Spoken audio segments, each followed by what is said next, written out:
Happy Hump Day. How are you this morning? It is a beautiful Hump Day morning. Thank you for joining me from wherever you are. It's morning here, where I am in the Pacific time zone. Welcome, welcome, welcome to you, wherever you are. I'm Dr. Valerie Renee Shepard. I'm coming to you live from the Hartley Center for Mindfulness and Self-Mastery, defined as mastering you in your life so that you can exquisitely manage whatever your life brings your way. I love that word. It's got an X in it. That would be a great Scrabble word. X and Q. I love it. Exquisitely manage whatever your life brings your way. And so that's what Hump Day Happy Chats are, to give you a couple little nuggets that you can apply in your life to have your life be more of what you want and less of what you don't. And the curious thing is that a lot of times, especially when I look back on my life, there were periods where things were happening and I was absolutely unequivocally like, this is not what I want. Why is this happening this way? And there were plenty of those times. And it doesn't mean that there were no happy, joyful, wee times, because there were plenty of those. In fact, even when I was living through things that I really didn't want to have happen in my life, I still used to say, boy, I'm living a charmed life. Like I got it going on. Not just because of credentials and abilities and accomplishments, but because of my experiences and my beliefs about who I was, what I came to do, what was going on. I lived a very spiritual life, even though I was disconnected from a lot of the things that are flowing freely in, through, around, and as me in my today world. What, how did that happen? What things were a part of that? And so, my book behind me over there, my book, multi-award winner, 6 awards, #1 international bestseller, is all about how I distilled these things into, the aha moments that help fuel my life, that help fuel the shifts in who I'm being in my life and how my life is actually service to myself and the world. Isn't that interesting? How can your life be service to you? How can your life be service to the world? Well, that's what these Hump Day Happy Chats are about. So here we are. Hump Day Happy Chat number 209, y'all. 209. Is it time for your rebirth? Your rebirth. In the Christian calendar, we're in the midst of Holy Week, which is a celebration of, paying homage to, resurrection, and the concepts of power of life over death.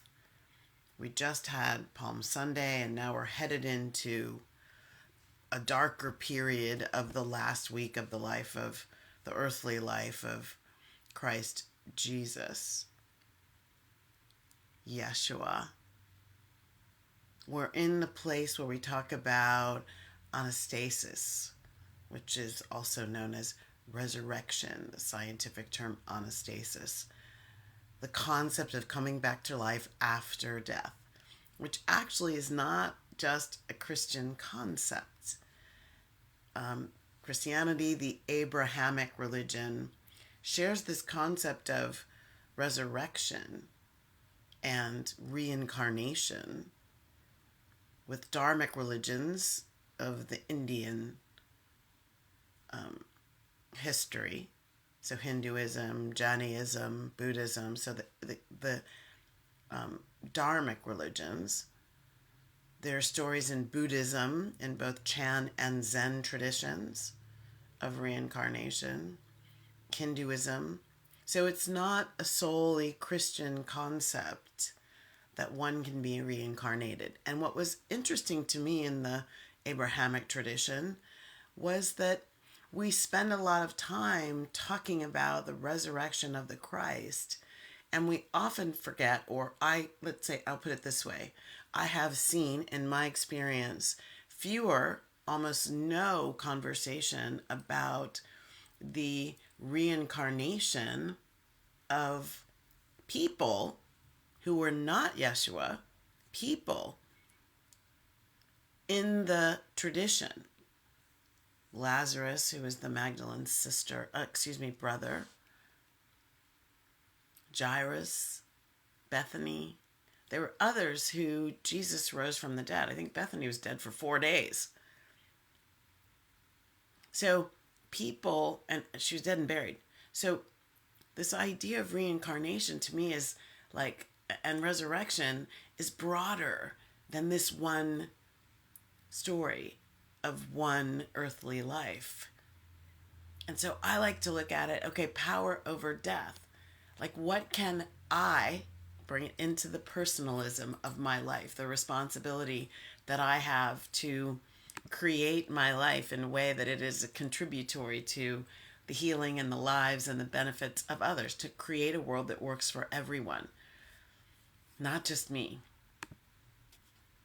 A world that works for everyone is this question of, so what really could death be in my life while I'm alive? While I'm alive, how do I bring the experience of heaven, the love, the joy, the peace, the liberation into my life while I'm living my life, not as a reward in some afterlife for having done something good or not done something bad? So I view this opportunity in this week to go deeply inside and ask myself, what needs to die in me? And with this living power over death that I am, how can I rebirth that aspect of myself into my life in a way that it serves my life, serves me to be in the life in a way that is expansive, is co-creative, is divine, amplifies the divinity of me, amplifies the power over death inside me that I have now, amplifies the eternal, immortal aspects of me as likeness, as image of, that I am, that I was created to be, that I have always already been. Are you feeling me? Can you relate to yourself in those terms? Image, likeness, 100% spiritual and divine, 100% human, having a human experience in the third dimension called Earth, with and through the higher dimensions that you are. Can you go on that journey of realization, of juicy, delicious alignment? Yeah, I am that. To the point where it gets to be, I am that.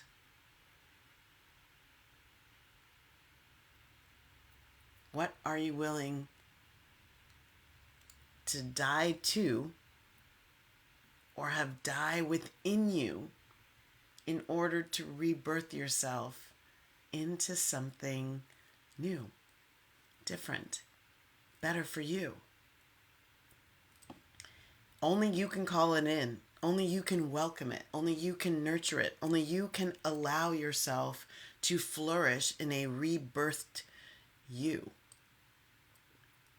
There is no outside judge, jury, jailer, executioner. There is no scourger from the outside. Many of you are probably scourging yourselves from the inside. That doesn't work. You probably have noticed in your lives, if you're doing that, what happens as a result? It doesn't really lift your life up. Internal scourging does not create external joy, peace, abundance, fun, sweetness, love. So maybe that's a part of you that needs to die within you. So what does this mean? Undie or rebirth. Oxford says, the action of reappearing or starting to flourish or increase after a decline.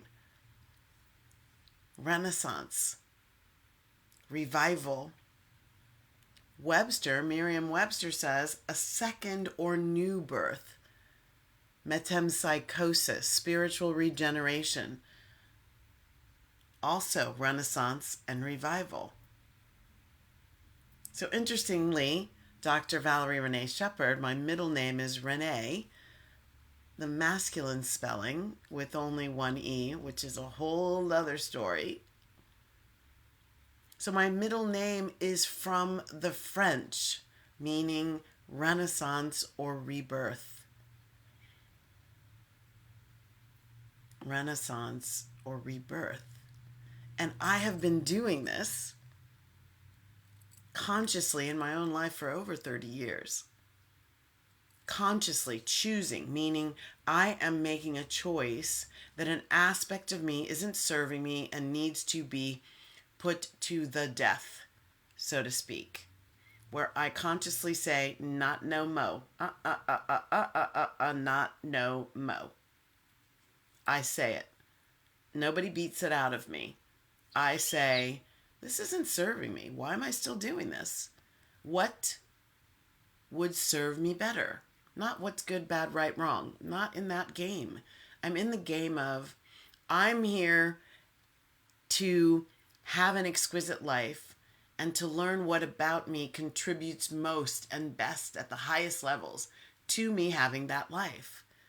And then to amplify those aspects and to quiet, bless, forgive, and release whatever does not contribute to my high vibration life. That's all. That's all. Like, okay, that's life. So my middle name has been calling me into this, and I've been doing it. That's where the book came from. It's what I do with my students, my clients as well. It's about how do you renew, revive, reinvigorate yourself into your own personal rebirth. It's not always about this all-encompassing total change. You're not talking about that. We're talking about, and many people are afraid of that. Like, that's too much. It's like my whole life changes. That's way too much. It's talking about, or I'm talking about, liberating yourself from the aspects of yourself, whatever you do when you think you're being you. Seminal question, who am I being when I think I'm being me? Being that ancestral energy. I learned that about myself. How do you liberate yourself from the aspects of yourself that are weighing you down, that are dulling your outer glow or shine or sparkle, that are making it difficult for you to share the very gifts that you came here to share, that are abundant within you but somehow covered over by something else? Liberate yourself to sing your song, dance to the beat of your own drum. Contribute your endowed magnificence to yourself and the collective as a part of making a world that works for everyone. The divine principle of love is what we're talking about. And so right now, why don't we just see, can you do it? Can you find something? Something, one thing, one little thing that you can say, I'm dying to this so that I can be reborn to something else, to something that serves me better in my service to myself, my life, those I love, my community, my sphere of influence, and the greater good. So right now, see if you can call yourself into a moment of inner quieting. And if now's not a good time, maybe replay this later and get to this moment. Quieting yourself. My number one step is always getting onto the breath. Aligning yourself with this thing that just happens automatically and keeps you flourishing, especially when you are in tune, attuned to it, with it. Breathe. Notice your muscles sort of relaxing. You can call them into releasing, relaxing, and letting go. So you do that a little bit. And then you maybe allow yourself to fall into a situational dynamic from your memory that didn't serve you well. Like to get into relationship with whatever that is or was. Allow yourself to be in the space of, I would like to receive clarity about this, a thing that I do or be that's not serving me. Maybe it's uncontrolled judgment. You find yourself always finding fault with something all the time.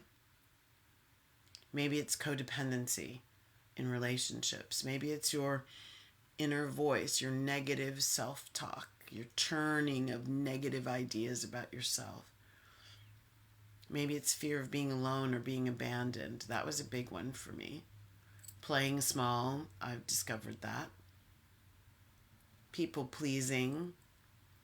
Maybe you notice that you work yourself into the ground. You run yourself ragged trying to be yourself in your life. That was me.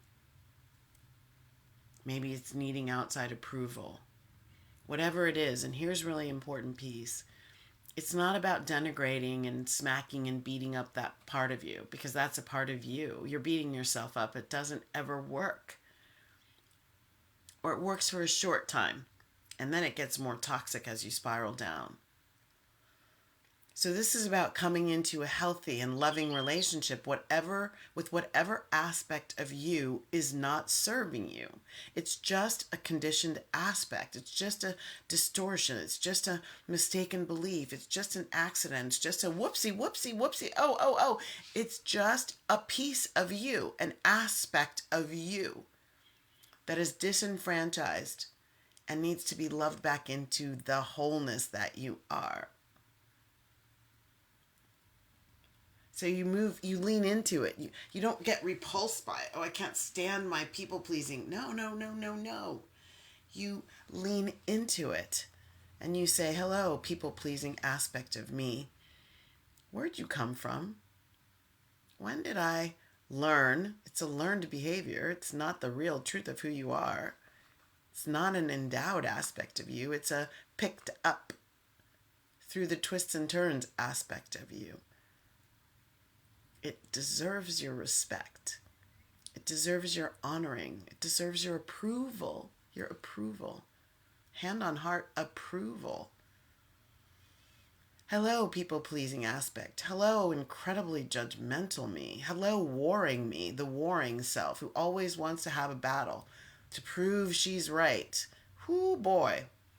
That was a tough one for me to look at. But I did. And I still do. Create a deeper relationship with the aspects of you that need to die. Befriend those aspects rather than running away or trying to kick them out. Breathe into a connection. That's the only way you get deep enough where you actually see those moments when that got established. And allow yourself to actually come into relationship with that. You don't have to do it this way. There are faster things to do.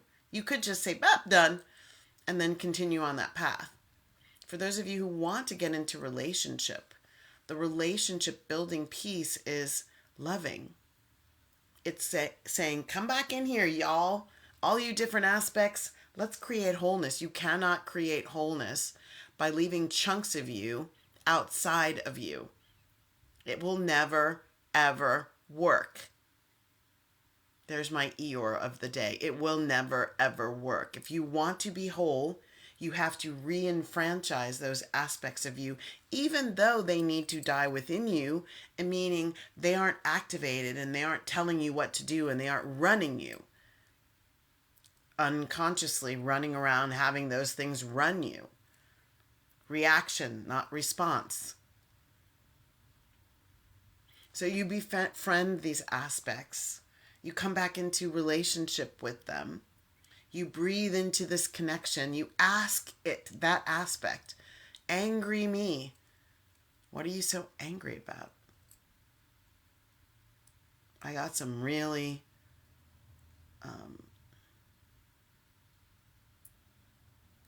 beautiful answers that took me into some sadness, some resentment, some regret.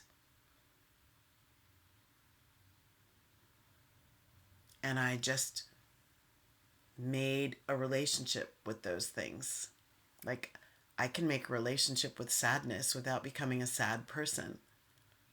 I can create a relationship with regret without feeling like my life has been for nothing. I can create a relationship with anger and see love inside it. And so can you. Try it. So you ask these aspects that aren't serving you, please help me understand, what did you come to teach me? What aspect? What is the reason for this aspect being alive in me here and now? In my here and now, can you help me rise up into a new way of expressing myself and being who I am, who I came here to be?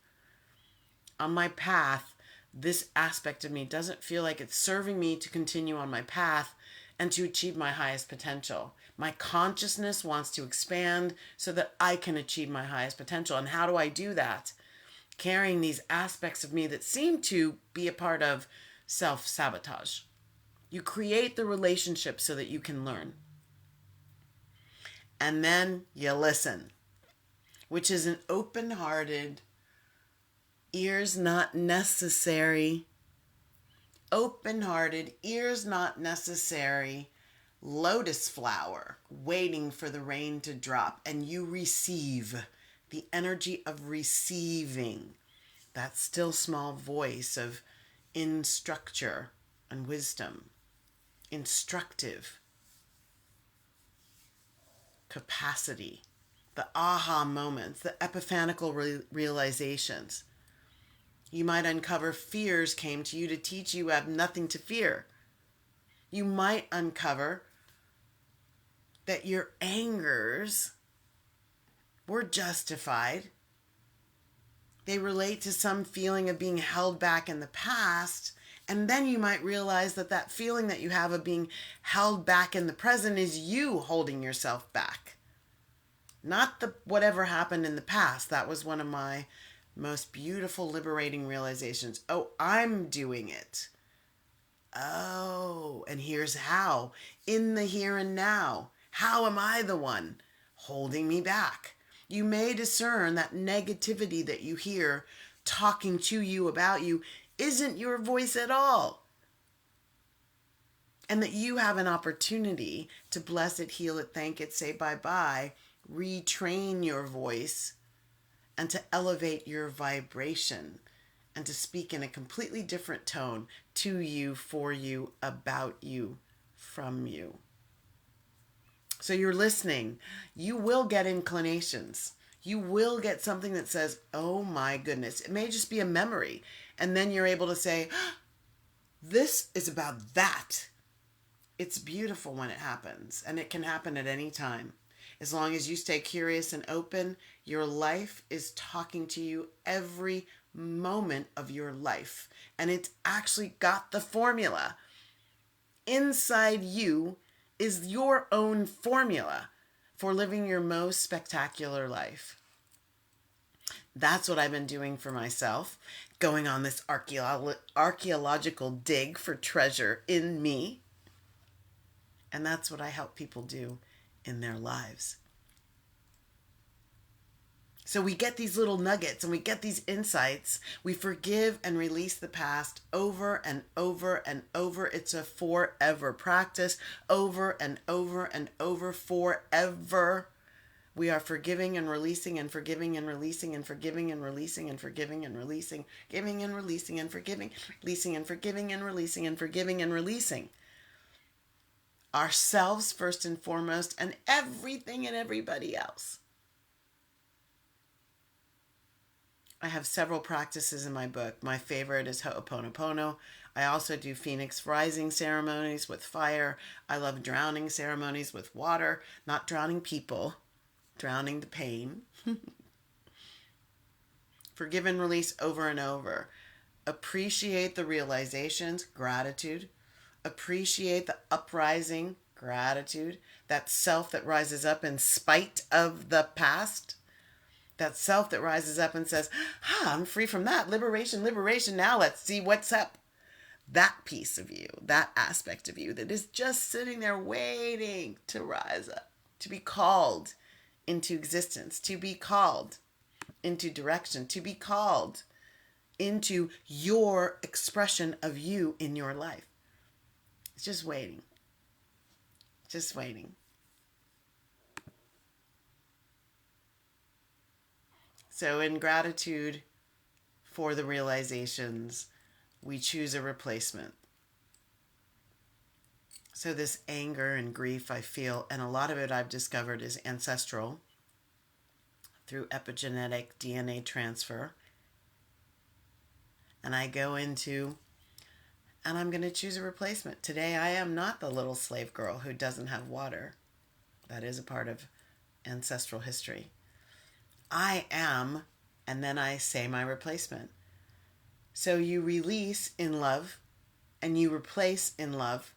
You spiral to a higher vibration in your consciousness and you live anew as you in your life.